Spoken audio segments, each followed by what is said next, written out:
Hello everyone, welcome to the channel of education world. आज आपकी economics की class जो है उसमें हम लोग इंट्रोडक्शन पोर्शन कवर करने वाले हैं, क्योंकि आपने देखा पहले हमने माइक्रो इकोनॉमिक्स कर चुके हैं, हम लोग थ्योरी ऑफ डिमांड कर चुके हैं, कंज्यूमर इक्विलिब्रियम कर चुके हैं। सो आपका टर्म 1 का जो एग्जामिनेशन है उसका हम लोग ने बी पार्ट जो है वो टोटल जो है वो फिनिश कर लिया है। सो अब हमने जो करना है that will be first part. तो फर्स्ट पार्ट में सबसे पहले रहेगा इकोनॉमिक्स का इंट्रोडक्शन। तो शुरू करते हैं इस लेक्चर को। सबसे पहले कहता है economics is a science that studies the human behaviour which aims at allocation of scarce resources. तो यहाँ से शुरू करते हैं। इसने कहा इकोनॉमिक्स साइंस है। इकोनॉमिक्स साइंस क्यों है, उसके लिए हमें ये पढ़ना चाहिए कि साइंस किसको कहा जाता है। Science is body of knowledge, laws, ways, methods। इसका अपना थ्योरेटिकल पोर्शन, अपने लॉज जो हैं वो साइंस का पार्ट बनता है ना। जैसे न्यूटन का लॉ है कि चीज अगर हम ऊपर फेंकेंगे तो वो नीचे आएगी है ना, ग्रेविटेशनल लॉ है जो, तो वो proper cause and effect relationship explain करता है। तो इसी तरह से इकोनॉमिक्स का भी अपना बॉडी ऑफ नॉलेज है जिसमें वो अपनी डीलिंग की बात करते हैं कि किस तरह से उसके अंदर डिमांड को स्टडी करते हैं, सप्लाई को स्टडी करते हैं, कंज्यूमर इक्विलिब्रियम को करते हैं, प्रोडक्शन फंक्शन को करते हैं, कंजम्पशन फंक्शन को करते हैं, और हम मार्केट को स्टडी करते हैं, perfect competition, monopoly, monopolistic and many मोर।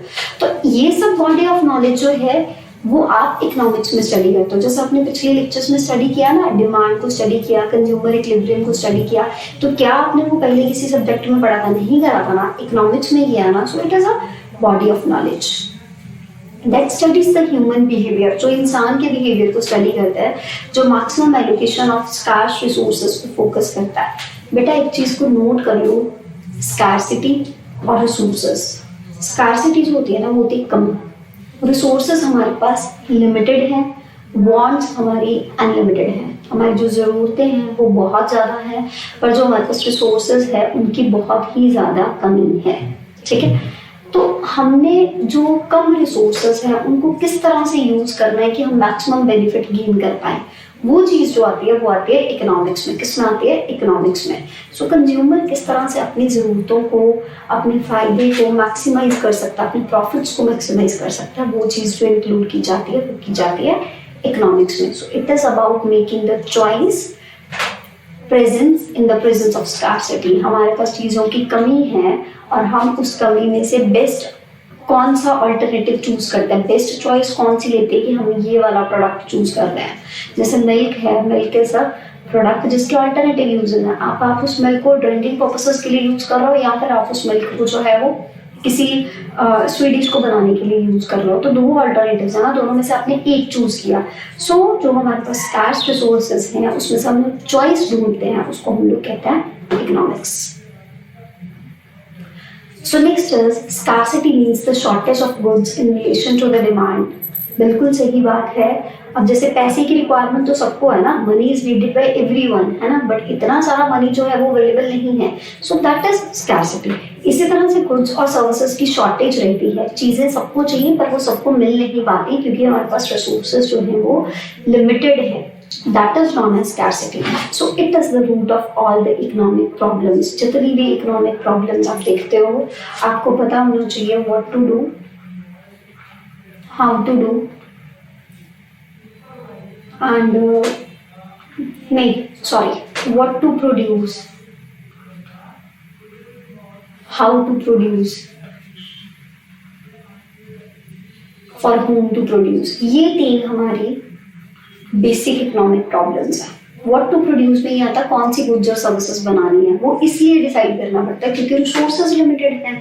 अब हम ये देखेंगे कि अब हम मिल्क है, मिल्क से एज अ मिल्क उसको प्रेजेंट करें या एज अ चीज प्रेजेंट करें, एज अ कर्ड प्रेजेंट करें, as a sweet dish present करें, एज अ शेक प्रेजेंट करें, तो हम लोग क्या बनाएं क्योंकि कमी है उस चीज की। उसको बहुत सारी चीजों के लिए यूज किया जा सकता है। किस तरह से बनाना है, लेबर इंटेंसिव अप्रोच रहती है, एक कैपिटल इंटेंसिव रहती है।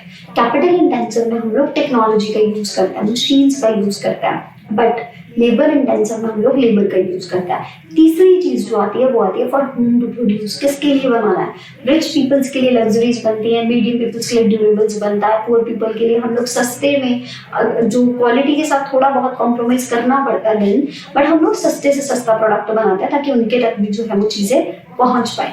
तो स्कैरसिटी जो है ना, ये याद करियो कि सारी इकोनॉमिक प्रॉब्लम्स का मेन जो कॉज है, जो रीजन है, जो रूट है, that is scarcity. Next is, अब हमने करना है कि डिफरेंट ऑथर्स ने डिफरेंट डेफिनेशंस दी हैं, ठीक है? हमने उन डेफिनेशंस को स्टडी करना है। देखो एडम स्मिथ है ना, जो father of economics, Adam Smith ने वेल्थ डेफिनेशन दी। कौन सी डेफिनेशन दी? वेल्थ, ठीक है?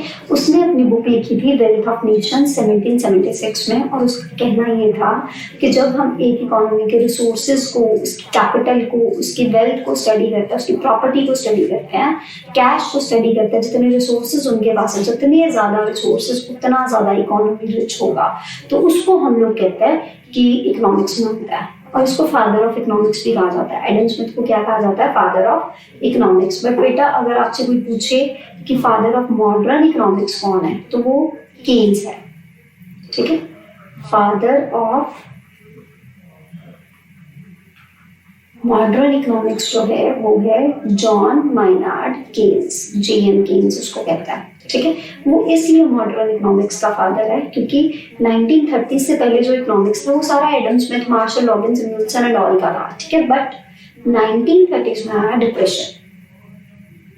डिप्रेशन में इकोनॉमी जो है वो सरवाइव नहीं कर पाई।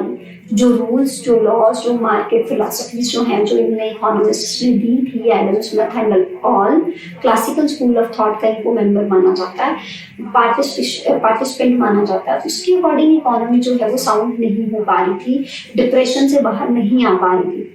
उस टाइम पे नई पॉलिसीज, नए लॉज, नई थ्योरीज जो है वो केन्स ने बनाई, general employment of interest, prices and money के अंडर, ठीक है? तो उसको फिर फादर ऑफ मॉडर्न इकोनॉमिक्स का नाम दिया गया।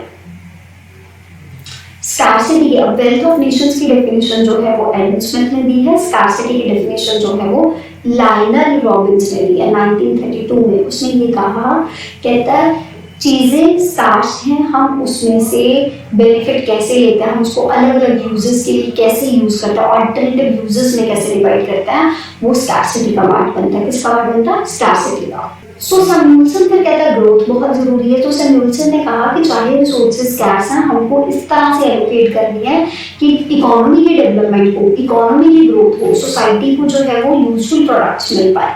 और उसके बाद में एक और डेफिनेशन आता है मार्शल की। देखो एडम स्मिथ है ना, जो एडम स्मिथ की डेफिनेशन है wealth of Nations.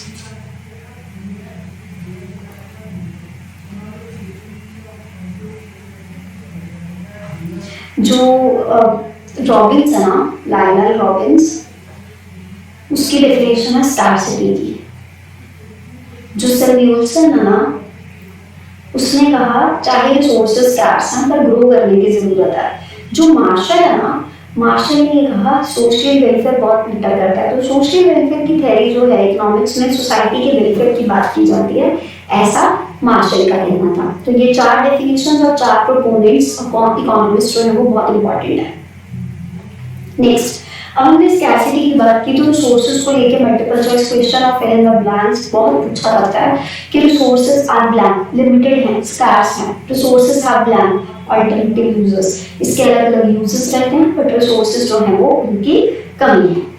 So next करते हैं टाइप्स ऑफ एक्टिविटीज। हमारे पास दो तरह की एक्टिविटीज रहती है बेटा, एक रहती है इकोनॉमिक एक्टिविटीज, एक रहती है नॉन इकोनॉमिक एक्टिविटीज। अगर हम इकोनॉमिक एक्टिविटीज की बात करें तो जो मनी से रिलेटेड है, जो वेल्थ से रिलेटेड है, ऐसी एक्टिविटीज जिनकी वजह से वेल्थ क्रिएट होता है, मनी और ज्यादा बनती है और ज्यादा पैसा कमा पाते हैं हम लोग, उसको हम लोग कहते हैं इकोनॉमिक एक्टिविटीज। गुड्स और सर्विसेज के प्रोडक्शन को हम लोग कहते हैं इकोनॉमिक एक्टिविटीज। अगर कंज्यूमर कंज्यूम कर रहा, बदिये में पैसे खर्च रहा, उसको हम कहते हैं इकोनॉमिक एक्टिविटीज। प्रोडक्शन जो है दैट इज इकोनॉमिक एक्टिविटी। आप कहीं पे पैसा इन्वेस्ट कर रहे हो, that investment is economic activity. Next is non economic activities. जो मनी क्रिएशन से या वेल्थ क्रिएशन से रिलेटेड नहीं होती, उनको हम लोग कहते हैं नॉन इकोनॉमिक एक्टिविटीज। ये जस्ट रिक्रिएशनल एक्टिविटीज होती हैं अपने माइंड को रिफ्रेश करने के लिए। अगर आप गाने सुन रहे हो, देखो म्यूजिक कंपनी अगर सॉन्ग्स बना रही है ना, that is economic activity, but आप गाने सुन रहे हो, that is recreational activity. It is not economic activity, it is non economic activity. So last topic है हमारा इकोनॉमिक एजेंट्स जो हमारे पास रहते हैं। बेसिक इकोनॉमी को समझने के लिए ये समझना बहुत जरूरी है कि इकोनॉमिक एजेंट्स कौन होते हैं। चार तरह के रहते हैं हमारे पास। कंज्यूमर यानी हाउस होल्ड, वो लोग जो गुड्स और सर्विसेज को सीधा सीधा कंज्यूम करते हैं, उनको हम लोग कहते हैं consumers. So it is an economic agent who buys the goods and services to satisfy his wants. अपनी जरूरतों को पूरा करने के लिए जो चीजों को खरीदते हैं, बदले में पैसा खर्च करते हैं, उनको हम कहते हैं कंज्यूमर्स। बट उन गुड्स और सर्विसेज को प्रोड्यूस करने वाला पर्सन जो है, दैट इज प्रोड्यूसर।